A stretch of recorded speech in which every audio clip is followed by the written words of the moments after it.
In this video, I'd like to talk about my theory about what might have happened at the Dyatlov Pass incident. All of the images that we're going to be looking at today were taken from the dyatlovpass.com website, which is an excellent resource if you're interested in looking into this case.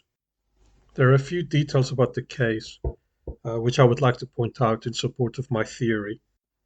So, firstly, taken from the group diary, someone had mentioned that there was a lack of firewood and what could be found on the ground was too damp to be of any use. The second point is that Zena had mentioned that there were constant arguments within the group, and she wondered whether they would be arguing the whole trip. I do not believe that an internal conflict led to the hiker's death, but some of the bodies had injuries consistent with fist fight. So I do believe they had a fight at some stage during that night. And the third point is that Igor, only the previous day, had mentioned that the air felt quite warm. The other thing I'd like to mention is that both Thibaut and Solotarev were both warmly dressed and appropriately dressed for being outside. A lot of the theories suggest that they were momentarily outside. For example, that they had gone outside to go to the toilet. But I don't think that's the case. In those conditions, dressing and undressing takes quite a long time, well, a relatively long time. And I don't think they would fully dress to that extent just to go a couple of meters away from the tent. But most importantly, all the buttons on the tent were done up. I don't think they would undo the buttons, which takes a long time with cold fingers, do them all up again, and just step away from the tent a couple of meters and then have to come back and undo all the buttons away again. So that doesn't make sense to me. I think they had intended to be out for a longer period of time than simply stepping away from the tent. And Solitarev had his notebook and his camera. And my idea is they volunteered to go and look for wood for a fire for that night or to cook dinner with. Solitarev took his camera with as part of documenting their trip, which was a requirement for fulfilling the grade that they were trying to achieve. I think it wasn't dark yet, or Solitarev wouldn't have taken his camera, or maybe he just forgot to take it off. Also, they left the torch on top of the tent in the on position, and I think that was so that they would find their way back to the tent if it got dark while they were away. So my theory is that they had gone down to the wooded area 1.5 kilometers away to gather wood, as there was nothing useful on the ground, and they decided to climb the cedar tree for the purpose of gathering firewood. Also, when investigators first found the cedar tree, there was a pile of wood, which I think is part of what Thibaut and Solitarev had collected, and there was also a pile of green branches, which I think is what was used to construct the den, and also possibly they might have used it as a bed for Thibaut, because I think this is when the first tragedy struck them. I think Thibaut fell from the tree while gathering firewood. If you look at his injuries, they say that he would have been unconscious but showing signs of life for 2 hours, and taken from the Dyatlov.com website, it says that it would have been difficult to move him and he would not have been able to move on his own and he would have to have been carried. So after Thibaut had his fall, I think this is when Solitarev ran back up to the tent to look for help. A lot of the theories, well, a lot of people wonder why they left the tent in such a hurry and what could have scared them out of the tent. And I think what it was is that they were really just rushing to help their friend who had fallen. So initially, when Solitarev ran up to the tent, that's when the other hikers probably heard him screaming. They cut holes at eye level um, from the tent to peer outside to see what was happening outside, because they probably couldn't make out what he was shouting. Later on, when they realized what the emergency was, or that there was an emergency, that's when they ripped the tent open to rush out to help.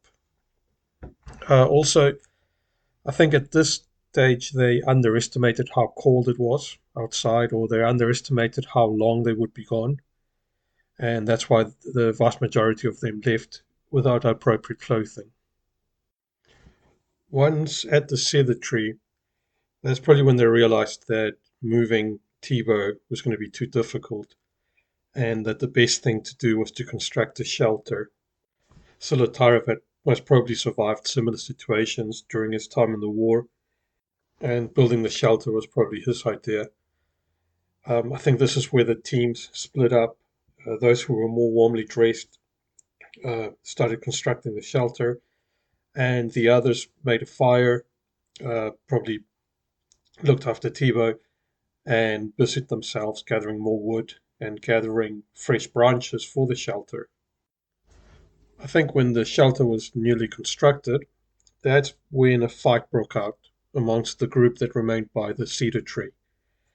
Uh, I think there's multiple reasons why they could have had a fight. Maybe after they had gathered enough wood, they decided, or some of them decided, that they would go back to the tent and save themselves rather than remain behind and help, which offended the other members.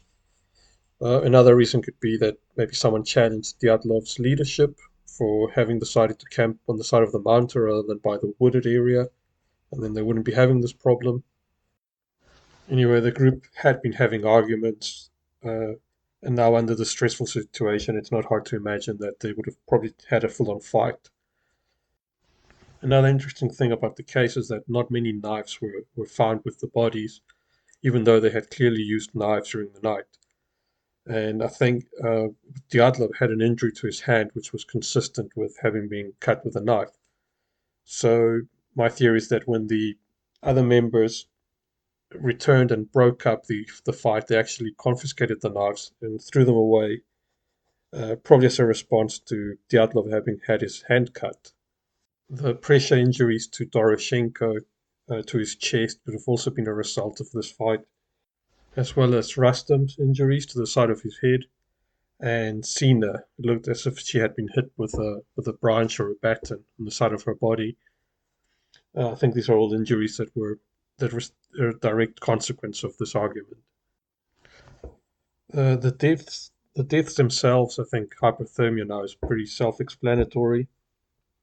The only mysterious thing is the injuries to Dubinina and Zolotarev. These might have occurred when they were carrying Tebow back to the shelter. Both Dubinina and Zolotarev had broken ribs.